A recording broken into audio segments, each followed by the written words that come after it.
เอาใส่เข้าไปเสือตัวดีชุกใช้เสือออกให้งานโดยเฉพาะพี่น้องสีน้ำตาลหมวกเด้บริใส่บ่บ่ใส่เนาะมันจะทำเอ้าไปทำการเบิดบ่อนี่ฮันค่อยๆเด้อค่อยไปมากไงเพื่อนมาไงนักช็อตนี่เหยาะโปรกินแล้วมันโปรเลยสั่นบ่มันหนักโลด20คนพอดีพี่หน่อยเนาะจักจะว่ามีตื่มมาอีกหรือบ่เนาะได้อยู่คนเน่าทั้งนั้นเนาะถูก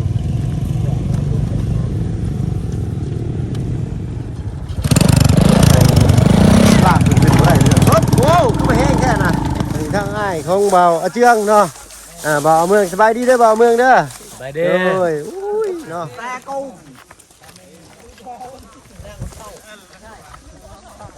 เป็นตะมวนจำไปหน่อยเนาะแซวอยู่เอาพี่น้องเนาะเปิดคลิปเปิดภาพมาบ้านนี่ก็อยู่บ้านสองของน้องสอนโอ้ไปใช้ดัน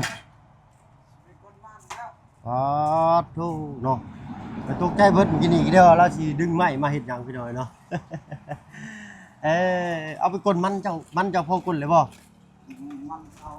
เพิ่นเอาแห้งพี่น้อยเนาะไปเอาแห้งส่งแห้งเอาแห้งได้ทางบ้านเพิ่นเนาะสีแบบนี้โดยน้องชายโอ้ยน้องบ่ใส่ก็ย่าเสือนั่นโซซิแพ็คเนี่ยหลายคนบ่ใกล้บ่ลุงชน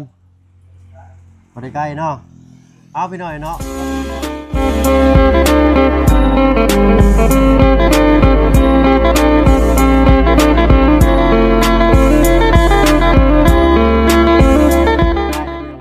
กับทักทายสบายดีผู้ใหญ่ใจดีและเก็บซีเบิร์ดทุกท่านเข้ามาหาประชมช่อง YouTube บ่เพิ่นเคยหลายคือเก่าเนาะบ่ฝั่งไทยฝั่งลาวแล้วก็ทั้งฝั่งต่างประเทศก็ยินดีต้อนรับเข้าสู่ช่อง YouTube บ่เพิ่นเคยหลายเช่นเคยพี่น้อยเนาะวันนี้เนาะมาพบพ่อกับน้องสอนพอดีสิไปส่งแห้งเนาะไปเอาแห้งเหมือนเอาแห้งหรือส่งแห้งน้องสอนไปเอาแห้งใกล้บ่เนาะเสียไปได้บาทเลยเหมือนกันเด้อน้องเจืองกับไปบ่หุ่นเนาะไปเลยหุ่นได้โดยปลากับย้อนมาเลยย้อนเสร็จ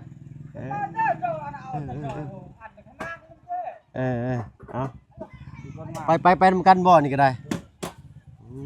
เอาปิดทางนี้ไปเลยเนาะออกทางนั้นพาพี่หน่อยเนาะเดี๋ยวสิพาFCไปเบิ่งน้องซ้อนเพิ่นกลมันต้นน้องเจืองก็ไปบ่น้องเจืองบ่ได้ไปเนาะโอเคเนาะเฮาก็สิตามน้องซ้อนเพิ่นไปพี่หน่อยเนาะไปเบิ่งว่าบรรยากาศเพิ่นกลมันเพิ่นส่งแฮงเป็นอะไรพี่หน่อยเนาะโอ้ยแล้วกันพี่หน่อยเนาะบ่เพิ่นก็เงินบ่น้อยบ่หลายซื้อน้ำไปให้เพิ่นก็ได้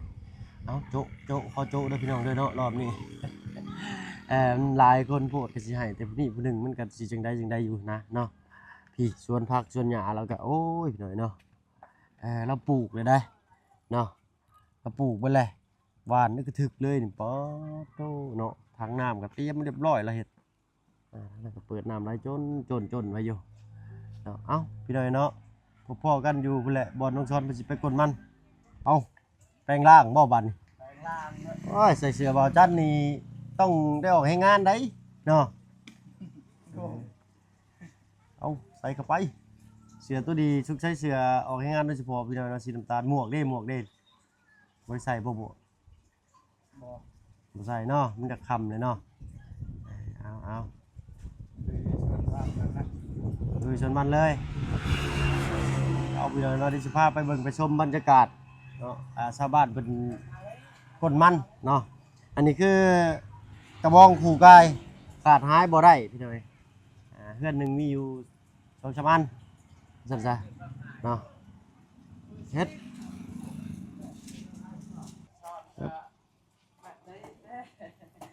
ไปทำการเบิดบ่อนี่ฮันค่อยๆเด้อเอาเนาะกระบองขู่กายค่อยๆไปเด้อถ่ายน้ำแน่เนาะป้าพี่น้อยเนาะสิพาไปเบิ่งไปชมเนาะ เพราะว่าทั้งน้องสอนเพิ่นสิเฮ็ดอยู่หั่นเลยบ่เพิ่นก็เลยเอารถไปเลยก็สิกลับมาหาน้องอาเจียงอีกอึ๊บไป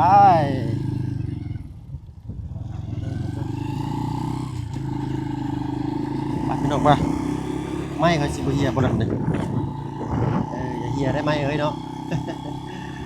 เอาไปหน่อยเนาะท้องฟ้าก็เปิดโล่งขนาดมื้อนี้เนาะโอ้สีฟ้าครามเลยสีฟ้าครามว่าซั่นซะเนาะค่อยไปอันนี้เป็นอุปกรณ์ไฟฟ้าว่าซั่นซะห้อยรถก็สิไปได้บ่นี่เนาะเฮิบเฮิบเฮิบเอาเว้ยจักสั่นนี่เด้อพี่น้อยเนาะมือหนึ่งขาจับกล้องมือหนึ่งขาจับกล้องว่าซั่นดอกวะ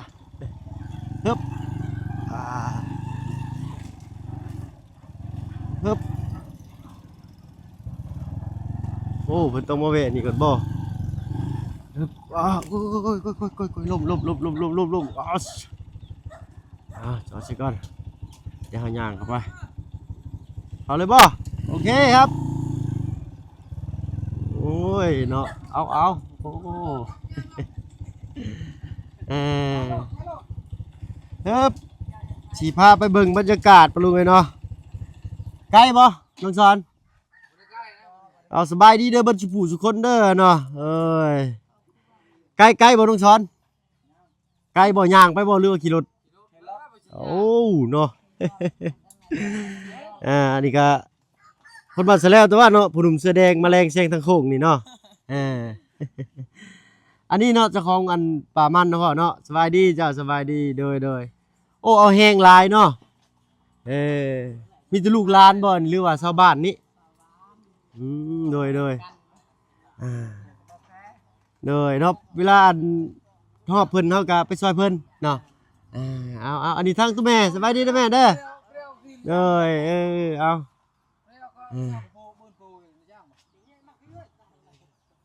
ประมาณสิจักคนน้องซอเลยยังมาบ่ครบบ่เนาะเสียแล้วก็บ่ใส่ฮอดหมวกพี่หน่อยเนาะสิท่ารอคอยทางชาวบ้านเพิ่นสิมาส่งแฮงเนาะสิพากันไปพร้อมกันเลยเนาะไปเบิ่งบรรยากาศพี่หน่อยเนาะว่าเป็นอะไรโอ้คือคืนนะพี่หน่อยเนาะว่าสิเมื่อยก็บ่เมื่อยเนาะอันทางบ่าวบุญเพิ่นเนาะไปพี่น้องตัดช่องพุ่นแหละเดินทางกันพี่หน่อยเนาะรอคองคอยถ่าทางชาวบ้านเพิ่นมาอีกก่อนเนาะสำนี้ยังบ่พอได้นี่เนาะอาวุธนี่ต้องมีคนละอันเลยพี่หน่อยเนาะคือน้องซ้อนนี่ต้องให้2อันบัดเดียวควันกลุ่มเลยเราเห็ดเธอมาแล้วพุ่นทางนั้นก็ได้โอ้เนาะปอดพุ่นนี่ห้อยทุ่งยางอันนั้นเลยเนาะอันนี้เขาอนุญาตเด้อผู้บ่าวเด้อปอดทุคักลีนี่เนาะโอ้เธออันนี้แหละแปลว่าจะเท่แล้วแบบนี้ข่อยอยากคิดคือเจ้าเนาะเสียใส่กระตารถบาดนี้โอ้มาอีกแล้วทางนั้นกันโอ้คอยได้ผู้นี้แห้งมาแรงแซงทางโค้งขนาดเลยเนาะ ขอโทษขออภัยพี่น้อยเนาะว่านัวหัวมวนเด้ออย่าหายกันได้พี่น้อยเนาะขอใครถ่ายกินหน่อยยังบ่เบิดบ่นี่โธ่ถ่ายคักบาดดิข่อยสิไปสอกเขาเจ้าซื้อจักอันนี้เนาะรถมีแต่สไตล์เดียวกันเลยพี่น้อยเนาะมาอีกแล้วพุ่นอีก2นายพี่น้อยเนาะคัดหัวคัดท้ายโอ้อาวุธเพิ่นนี่มาคนละไม้ละมือเลยได้เนาะผู้นั้นผู้นั้นนี่เพิ่นสิเมา2อันผู้เดียวเลยเนาะเอาเนาะมาอีกแล้วโอ้ตู้หลายแท้นี่เนาะเอาไปดำหน้าซอยคือสิคักเนาะเอา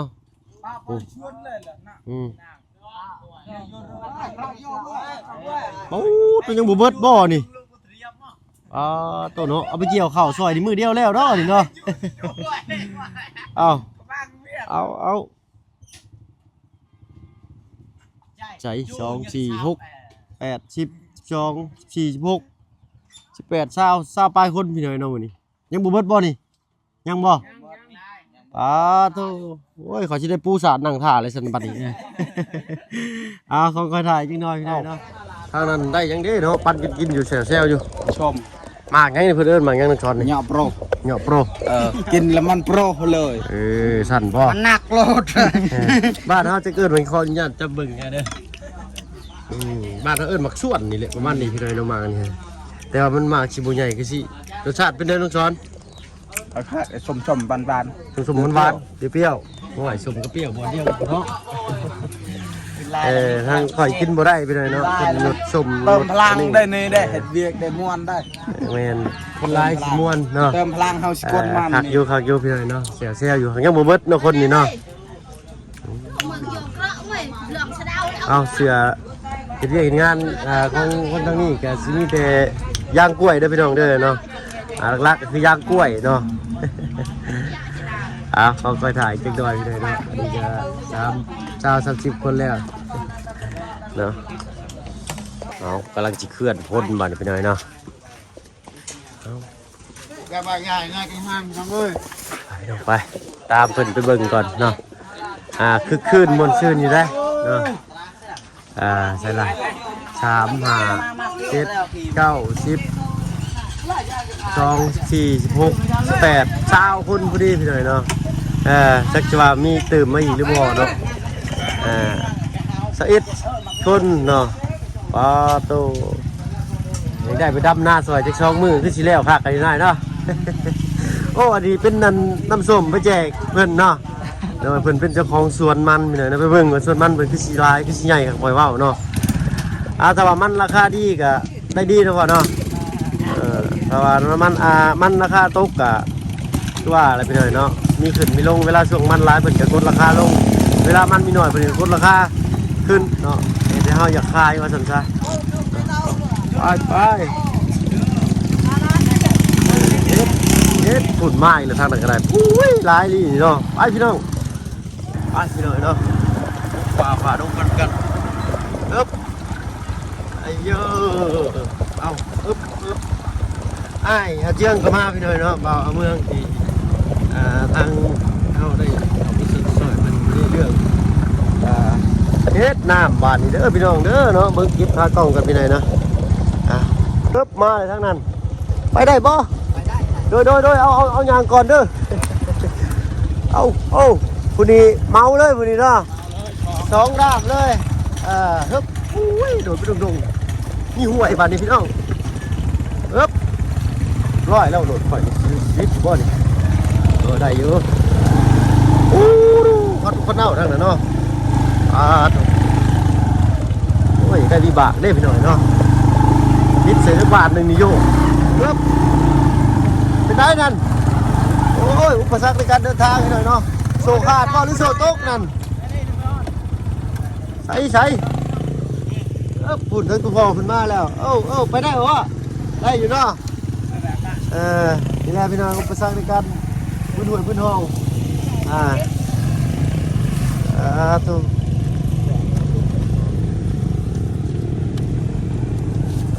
โชว์รถฝนตกพี่หน่อยเนาะเอาเพิ่มถูก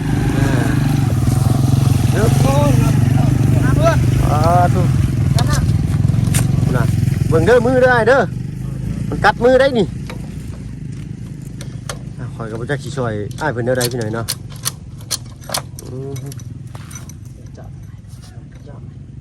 จกกับเปล่าลูก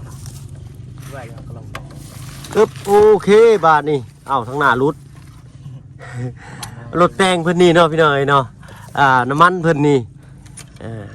ใกล้ไฟซ้ำอันทางน้ำมันแต่งแล้วก็ได้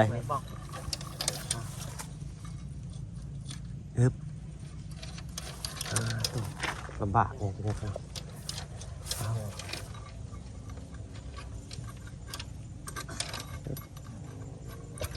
ไปพี่น้องไปเนาะให้อันทางอ้ายเพิ่นพายางก่อนดอกฮึบได้บ่ถอยอีก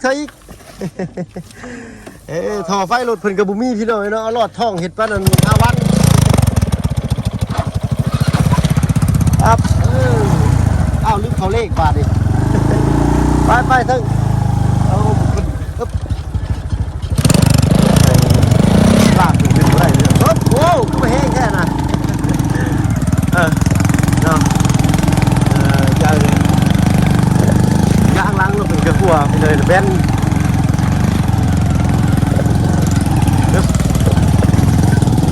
ว่าเส้นทางไปให้ไปชวนน้องชอนแบบนี้สบายนี่บ่เพิ่นก็เดี๋ยวรถเข้าไปอยู่ที่ไหนเนาะมันบ่แม่นวิบากเนาะเนาะวิบากนี่ชนไปเลย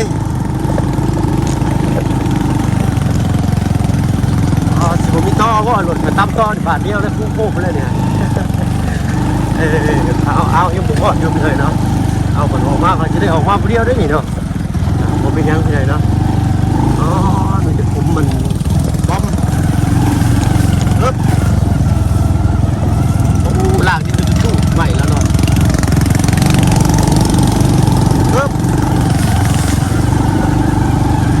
ต้องไปสิบลงทางวะนี่ฮอดแล้วบาทเดียวแล้วสวนมันเราใหญ่นี่เนาะปึ๊บ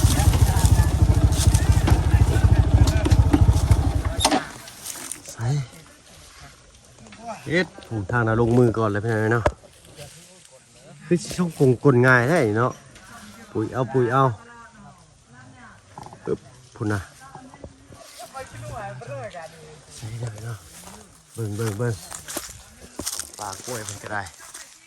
เขาปลาขะดงเลยบ่เพิ่นก็ได้พี่น้อยเนาะคลิปนี้ ขอโทษขออภัยน้ำลายนะปึ๊บเนาะมีกัดคออันนี้ทางอ้ายของเบาเจืองเนาะเบาเมืองสบายดีเด้อเบาเมืองเด้อสบายดีอุ้ยเนาะน้องมาบ่มื้อนี้บ่มาแต่อ้ายเนาะเอาแล้วเอาเพิ่นสิเฮ็ดแล้วเลยบ่มื้อนี้นี่เฮ็ดแล้วเลยนะตัวสิบ่ค่ำมืดบ่ค่ำมืดก็ต้องเฮ็ดอยู่หั่นแหละเนาะสู้ๆพี่น้อยเนาะทางนั้นต้องซ้อนใส่เลยพี่ซื้อติ๊บเข่ามานำกระมี่พี่น้อยติ๊บเข่าแล้วก็ปีนเข้ามาล่างอยู่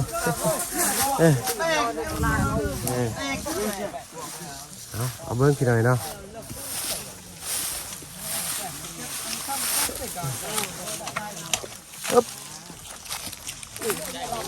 ต้นง่ายอยู่บ่ต้องช้อนง่ายอยู่เนาะง่ายมันบ่ได้เป็นหัวน้อยเนาะมันเป็นย้อนยังน้องช้อนจริงว่าหัวน้อยนี่ดินขี้ลายเป็นน้ำดินน้ำเดือดเลยเนาะนี่เป็นลายนี่เป็นน้อยหนึ่งเลยเนาะนะแต่ก็สิมีคนมาอันตัดนะเขาบอกมีหัวซ้ำเนาะมันเราบ่คืออันมันในบ้านเนาะมันในบ้านพี่น้อยหัวสมหัวเข่านี่บ่ได้เป็นปานใดนะดินบ่ดีเนี่ยก็บ่ได้เนาะลายพูดนะมันหูจักง่ายมันหูจักใหญ่มันก็อย่างใหญ่อยู่เนาะแต่ว่าสารอาหารบ่เพียงพอเนาะน่ะเหงื่อเฮือกอยู่ทางนี้พบใหญ่หนึ่งเนาะ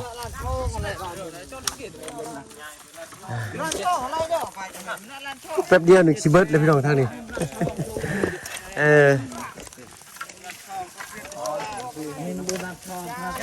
เป็นหน้า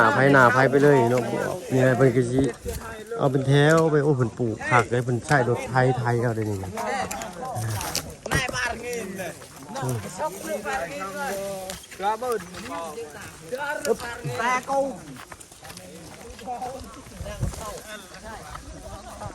เป็นตะมวนจำไปเลยเนาะแซวอยู่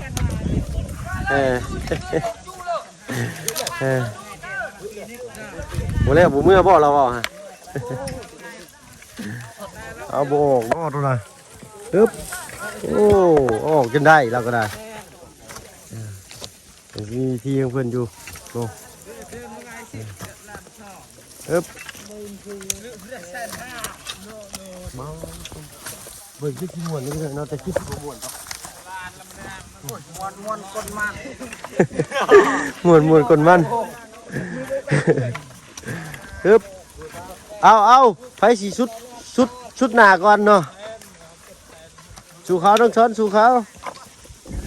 โอ้ยเย็นขนาดนี้เนาะอันนี้อยู่ทั้งคู่เลยพี่หน่อยเนาะ ลายย่อย น้ำลายย่อยเลยเอาพี่หน่อยเนาะตั้งมาเพิ่งจะซื้อได้อยู่เพิ่งไปได้ดอกพี่หน่อยเนาะเพราะว่าสิเข้าไปทางน้องอาเจียงเพิ่นเดี๋ยวเนาะมาเพิ่งกินได้บ่เป็นบอลเพิ่นมาเฮ็ดเวียกเพิ่นก็มาพักนั่งเช่ากินข้าวกินน้ำอะไรหน่อยเบิ่งภาพบรรยากาศแบบไกลๆหน่อยเนาะโอ้ลูกช้อนคือกลมาไว้แท้นี่เป็นเรียงเป็นแถวมาเลยพี่หน่อยเนาะ คนละแถวหมด เบิดเลยกะจุดง โดย เบิดเลยกะเมื่อบ่ ไม่ใช่มือ จุดงนี่แปลว่าหยังลูกช้อนจุดงนี่จุดงนี่เป็นมือเฮือนบ่ บ่หมดไผสิให้มือ ต้องเบิดเลยเนาะโอ้ทางนั้นแล้วเลยขึ้นมาบุกกันทางนี้บานใช้ทางนั้นสิไปใช้อ่ะนะเบิ่งขึ้นมาเบิ่งกันพี่น้อยเนาะโอ้บรรยากาศวันนี้ม่วนนะเนาะ ม่วนได้จัง ได้คนกลมันก็ม่วนเนาะน้องสอนเนาะ ถึงสิลายซำใดมันก็ม่วนเลย แม่นเลย ซ้ำหมด สมมุดเนาะหมดตัวน้อยแต่ว่าเฮ็ด ไฟตอนนั้น เฮ็ดหั่งใหญ่ได้เนาะ ซ้ำนี่แหละไอ้เพิ่นไฟ ซ้ำนี่บ่ไปชวนเจ้านะ เจ้าสิบ่ให้ไป อืม มันส่งให้เขาหมด อ่า เดือน5เดือนก็ยังบ่แล้ว เนาะเอามันเพิ่นหัวโดยเลยเนาะโอ้เนาะหัวใหญ่กว่านี้คือสิบ่ให้เว้าอันนี้เนาะใช้เบิ่งกันขึ้นไปเบิ่งอีกก่อนพี่น้อยฮอดไซเดย์อันนี้เพิ่นนี่เนาะเบิ่งกันพี่น้อยนะบ่ได้เป็นน้อยๆเด้อันนี้นะตามเบิ่งอยู่นี่นะโอ้สุดลูกหูลูกตาเนาะคักลีนี่เอาใส่ทางหลุมก็มีเวลาเพิ่นสินั่นเพิ่นมาตัดกิ่งออกก่อนพี่น้อยเนาะตัดกิ่งออกจังมาก้นมันเนาะโอ้ยแห่งอย่างให้ใกล้เด้นี่พี่น้อยเนาะโอ้ลงชุดผูเลยพี่น้อยชุดหอมนี่ลงไปผูแมนเบิดของเพิ่นแหละนี่ป้อโตดึกดีบ่ต้องแปลกใจพี่น้อยเนาะถ้าว่าทีมงานเขามาหาน้องช้อนนี่บ่เห็นนี่แม่นพุ่นแหละค่ำๆมืดๆพุ่นแหละเพิ่นเมื่อน่ะเพิ่นเมื่อมืดได้พี่น้อยเนาะเพราะว่าช่วงแห้งนี่สำคัญในเวลาเพิ่นเฮ็ดให้เฮาก็เต็มที่เวลาเฮาเฮ็ดเพิ่นเฮาก็เต็มที่สิได้เนาะ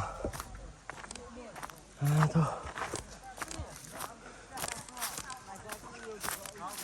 เสียงแซวอยู่ทางนี้เนาะโอ้เร็วไวอยู่ดิเนาะแป๊บเดียวหนึ่งยางไปจักนาทีหนึ่ง4-5 นาทีมาฮอดพี่เลย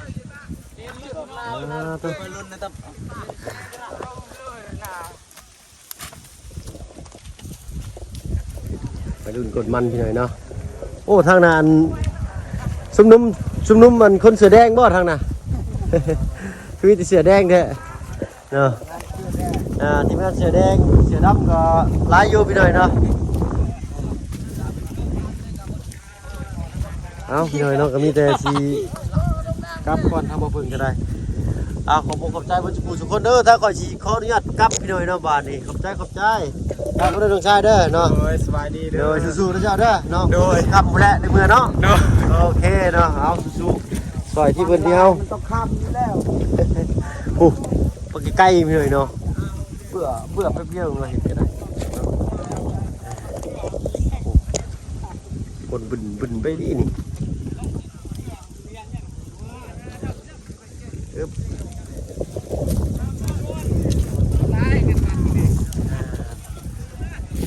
ขอบใจหลายๆพี่หน่อยเนาะที่ให้มาเบิ่งมาชมเนาะได้เปิดประสบการณ์ใหม่ทางบ่าวบุญเพิ่นกลับก่อนเด้อบัดนี้เด้อทางบ่าวบุญเด้อโดยขอบใจหลายๆที่ให้น้ำกดมาเนาะ เอาสู้ๆเนาะและพี่หน่อยคำและทางกันทีมงานเพิ่นสิพากันกลับเมื่อก็ได้เนาะเฮาสิกลับก่อนเพราะว่าไปบ้านน้องอาเจียงอีกก่อนเนาะทางเนี่ยเกิดเป็นแบบ น่าจะเป็นยากพี่น้องหรือว่าเก็บความละเอียดต่อบ่นะเนาะหรือว่าเฮาไปมันก็เสียดายบ่ฮึบข้าสิบ่ลงทางบ่ล่ะครับทันบาดนี้